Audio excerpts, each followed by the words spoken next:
what's Sometimes they do consider them Scout stuff. Alright, so Baden-Powell got so good at this whole deal with recon or scouts that he wrote a military manual for other guys to learn. When they're going to be out looking around, he wrote this. These are some tricks and secrets that you can do when you're out scouting out the enemy area. So he wrote this book, and then he sent it into the publisher. He was out in South Africa, India. He was out there. He just sent it home to England for them to print the book and distribute it around. And he was a good illustrator, so all the drawings in the book, he made the drawings. Cool? So now we're going to learn a great story. You like stories? An exciting story about... Story time! They promoted him to colonel, so he's a big officer. He has lots of people, hundreds of soldiers under him. And they said, your assignment, Colonel Powell, is to go to this town in South Africa called Mafeking. Everybody say Mafeking. Mafeking. Only say it real quick. Mafeking. Mafeking. Mafeking was in the middle of South Africa. See, there's the ocean, and this is the lower tip of South Africa. Right? Not very safe. So Mafeking's out in the middle of the desert, and it was an important crossroads with, two highways come together and the railroad comes together. It was an important place. Well, they had a war with Dutch settlers, and their whole country, their nation was called the Boers. Does it sound boring to you? Yeah. Yeah, they were the Boers. So they told BP, Colonel, go defend the town of Mafeking and don't let the enemy take over the town. So what did the Boers do? The Boer army surrounded the town of Mafeking totally, and they dug trenches. And they got on their hands and knees just like Katie was doing, and they ducked down behind the trenches so they wouldn't get shot. You'll see trenches defending the town, and then you'll see other trenches of the Boers. But the only problem is if you have enough firepower inside the gun, you can shoot through the soil and hope you don't hit a rock and hit a guy. Yeah, but what's the advantage of surrounding a town? No one No really one gets gets in or No out. imports. Do the people get hungry? Yeah, no imports. And so what do they do eventually? They have like They people, send out secret people scouts. on their side. They starve, or else they Surrender. surrender. That's the deal. So the Boers, Either escape. they could start charging in and get killed by the rifles of the British, or they could wait them out and starve them out. And they didn't want to get killed. Every once in a while they tried, and they found out, well, if you just start running towards them, they'll shoot you. So they were afraid to do that. Or So they could run down and like army fall down and start shooting. So there was like 10,000 Boers and only 800 British. But most of it was a stalemate, and time went by. So this is trench warfare. In the trench warfare, you dig it like a trench, a big mound of dirt to hide behind. And if you popped your head up, what would happen? Bang! You got the enemy with their rifles, and they see a head pop up, they've got a target, right? Woo! And then you do the same thing. You peek over and you say, oh, I see some enemy, and they're popping their heads up, let's shoot them, right? And most of the time you stay down low. What they could have done is they should have had Katie is staying low. They should have had like the rifle barrels like inside a little spot that they could look through and like. Well, sometimes they did that. They put things, Like a little they tiny did things for peeping between. Yeah, a peeping. little hole for that thing to go Alright, through. trench warfare. How would anyone win a trench warfare? You have to get out and charge. So they'd get all the guys out of sight and bunched up, and they say, well, in this spot, we're going to charge the enemy. And they all say, what do they say? Charge! They shouldn't though. And they jump out of their trench and they start running to the enemy, and some of them get shot down, and if they get to the enemy trenches, they use their rifles as bayonets, right? As swords. They just poke the enemy like that. If they have those. But if your enemy has too many people and rifles shooting back, what happens to your charge? It dies down. Everybody dies. Yeah, you decide, oh, this The isn't last working, one, and you go you're back. the last Retreat, one, you're trying retreat. to hide. Go back to the trenches. So both sides tried that, and it just too many guys were If getting you shot. had the element of surprise in war, it would be so much easier. Yeah, that's They why they have try- walkie-talkies. They try this at night a lot because of darkness. Yeah. They Well, have don't people yell in, like, charge. Just But now slowly creep up on your hands and knees and go charge. Colonel Baden-Powell was smart. He was very, very smart. Maybe that's why all the So other here's a guys- couple things he did. He- Nobody else is smart. This was long ago. Wars was a little different back then. On Sunday morning, there was a weekly ceasefire.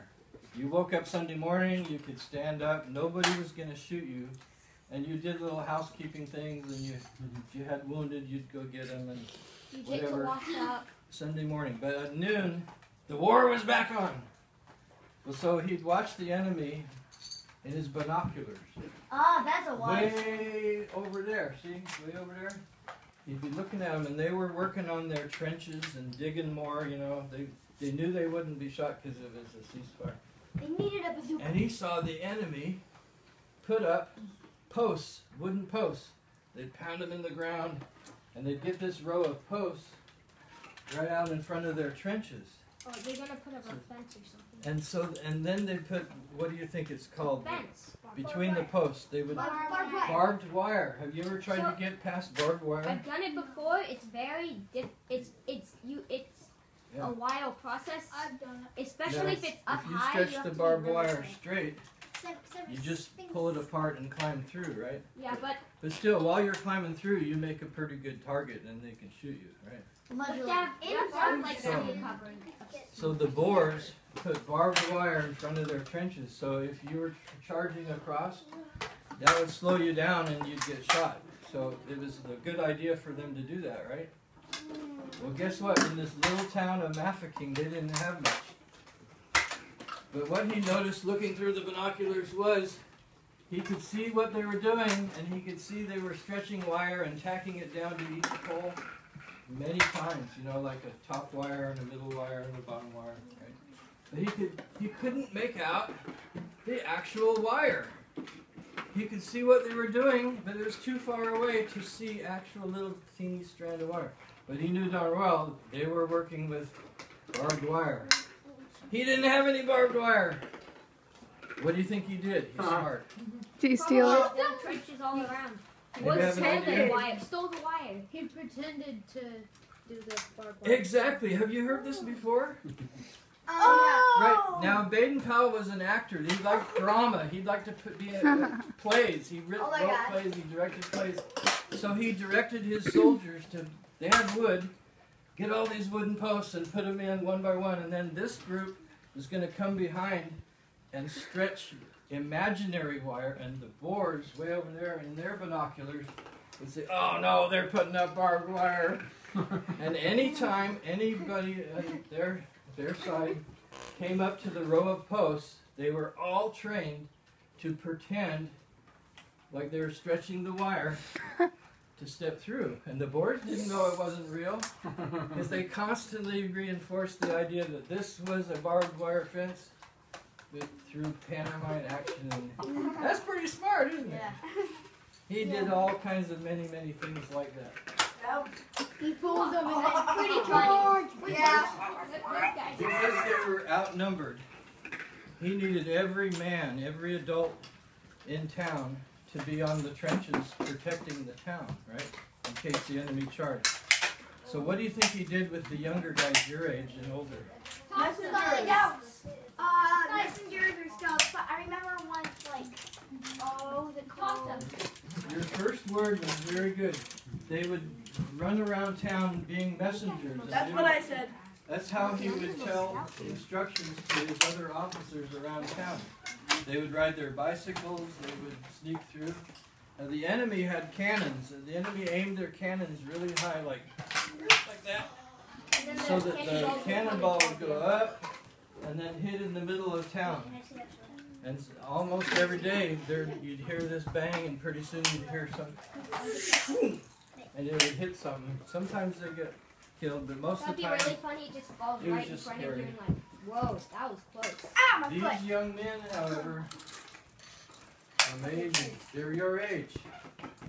What do you think they did when the cannonballs were coming? They probably moved out of the way. They would tell everybody, we're being cannoned.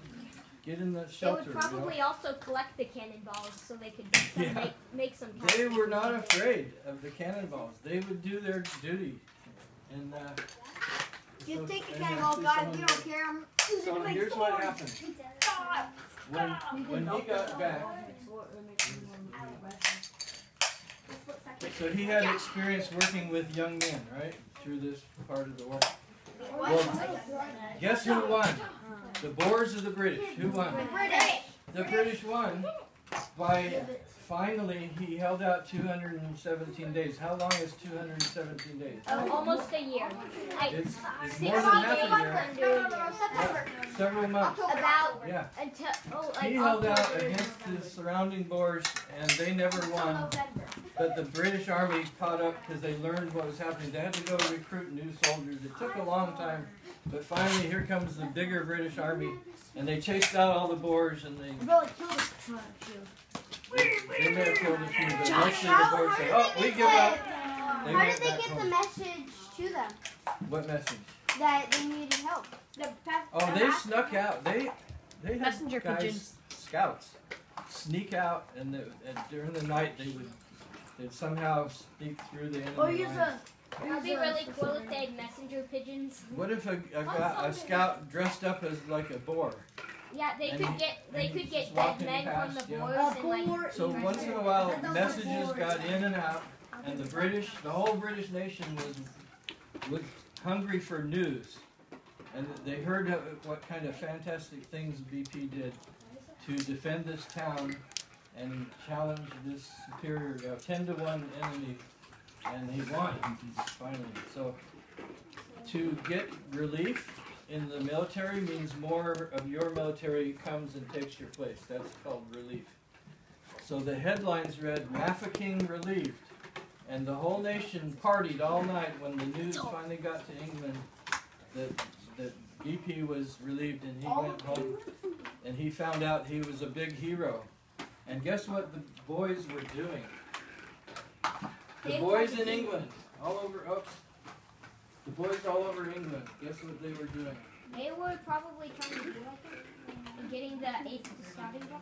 They grabbed the book. It was meant for military guys to buy this book and learn, recon. But all the boys in the country would get a hold of this book, and they have to keep reprinting it. So the boys were going around the countryside doing the kinds of fun tricks that BP made in his military book. So pretty So much. it's more like a trick, guys? That means BP found out that it was a national sensation. Boys were forming patrol. In like this 100 years of Boy Scouting, BP said that Boy Scouting sprouted up on its own. It did. When he wrote this was like an article in a pamphlet. This is Scouting for Boys. And it says part 1. Oh. And it was like a magazine that has different editions, or a book that Harry Potter has. How many books? I have that. 7. Only they were little pamphlets, each one. So every couple of weeks or a month, I don't know, he'd get another issue. Part 2 would come out. And the boys were buying this because it was written for them, not for the men of the army. This was something for boys to do. And so the boys got in their neighborhood and they formed a patrol, and the boys in that neighborhood formed a patrol. And they said, "Oh, let's get together and make a troop." And all these troops started doing Boy Scouts according to what BP was writing. So finally he had to organize the whole movement, and there became a national office and chartered troops. And then America pretty much got the idea. This was the whole world, the whole free world. Scouts from every country formed scouting, even in America. I think I see. Yeah, especially America. So in 1908, I'll tell you a little more about 1908, but this American businessman was in London. What happens in London, you hear, weather-wise? Very cloudy. Fog is the word. So on this foggy night, he couldn't find the He couldn't find the streets. Have you heard this story? I've heard this story. Who came up to him then? You heard the story? A scout gave him a map and a Boy Scout. light. He said, "Sir, I will take you to where you're trying to find."